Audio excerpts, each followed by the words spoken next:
റമദാനിനെ അഭിസംബോധന ചെയ്തുകൊണ്ട് മുൻഗാമികളിൽ ചിലർ ആത്മകഥ നടത്തുകയുണ്ടായി. ഫയ അയ്യുഹൽ ലൈഫ് അൽ കരീം അലാ റിസ്ലിക്, അല്ലാഹുവിൽ നിന്ന് എന്നിലേക്ക് എത്തിയ വിശിഷ്ടനായ അതിഥി, നീ യാത്രക്കൊരുങ്ങുകയാണ്, നീ വിടവാങ്ങാനൊരുങ്ങുകയാണ്. ഫഖുലൂബുനാ ലാ സാലത് മുസ്താഖതൻ ഇലാ വസ്ലിക്, എന്നാൽ ഞങ്ങളുടെ ഹൃദയങ്ങൾ, ഞങ്ങളുടെ അന്തരാളങ്ങൾ നീയുമായുള്ള സമാഗമം, നിന്നോടൊന്നിച്ചുള്ള ഈ ഒരു മാസത്തെ കൂടിക്കാഴ്ച, നിന്നോടുള്ള ഒത്തുചേരൽ ഇനിയും കൊതിക്കുന്നു. മതി വന്നിട്ടില്ല, കൊതി തീർന്നിട്ടില്ല, ആഗ്രഹം അസ്തമിച്ചിട്ടില്ല. ഇൻതളിർ വതമഹൽ ഫമാ അജ്മല മഖാമക്.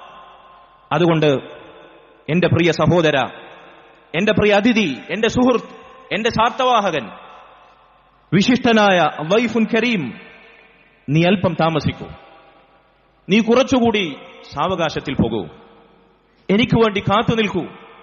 ഫമാ അജ്മല മഖാമക്, എത്ര മനോഹരമായിരുന്നു, എത്ര സമ്മോഹനമായിരുന്നു നിന്റെ വരവ്, എത്ര ആഹ്ലാദഭരിതമായിരുന്നു നിന്നോട് ഞാൻ വകവെച്ച് നൽകിയ വരവേൽപ്പ്. വമാ അഹ്ലാ അയ്യാമക്, നീ എനിക്ക് സമ്മാനിച്ച ദിനരാത്രങ്ങൾ എത്ര മധുരിതമായിരുന്നു. വമാ അംത സിയാമക്, നിനക്കു വേണ്ടി ഈ മാസത്തിൽ അല്ലാഹുവിനു വേണ്ടി നോമ്പനുഷ്ഠിച്ച വ്രതാനുഷ്ഠാനത്തിന്റെ പകലുകൾ എത്ര സമാധാനപൂർണമായിരുന്നു, എത്ര സ്വസ്ഥതപൂർണമായിരുന്നു. ലഖദ് ദുഖ്നാ ഫീക ലദ്ദതൻ ഫീ ഗൈരി കമാ ദുഖ്നാഹാ, ലഖദ് ഇശ്നാ ഫീക ഈശതൻ ഫീ ഗൈരി കമാ ഇശ്നാഹാ.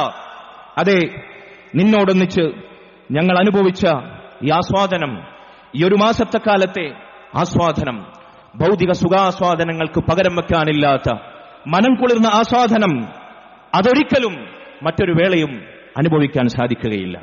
നിന്നോടൊന്നിച്ച് ആനന്ദദായകമായി ഞങ്ങൾ പിന്നിട്ട ഈ ഒരു മാസത്തെ കാലത്തെ ജീവിതം, അതുപോലെ സൗഭാഗ്യപൂർണമായ സമ്പന്നമായ മറ്റൊരു ജീവിതം ഒരു കാലത്തും ഞങ്ങൾക്ക് ജീവിക്കാൻ സാധിക്കുകയില്ല. മുൻഗാമികൾ റമദാനിനെ വിടവാങ്ങുമ്പോൾ നടത്തിയ ആത്മകഥങ്ങളുടെ ഭാഗമാണിത്. സഹോദരങ്ങളെ, നമുക്ക് തോന്നുന്നുണ്ടോ, ഈ ചിന്തകൾ നമ്മെ മതിക്കുന്നുണ്ടോ? നമ്മുടെ ഹൃദയത്തിന്റെ അന്തരാളങ്ങളിൽ ഇങ്ങനെയുള്ള ആത്മകഥങ്ങൾ ഗദ്ഗതമായി ഉയരുന്നുണ്ടോ? ചിന്തിക്കേണ്ട സമയമാണ്.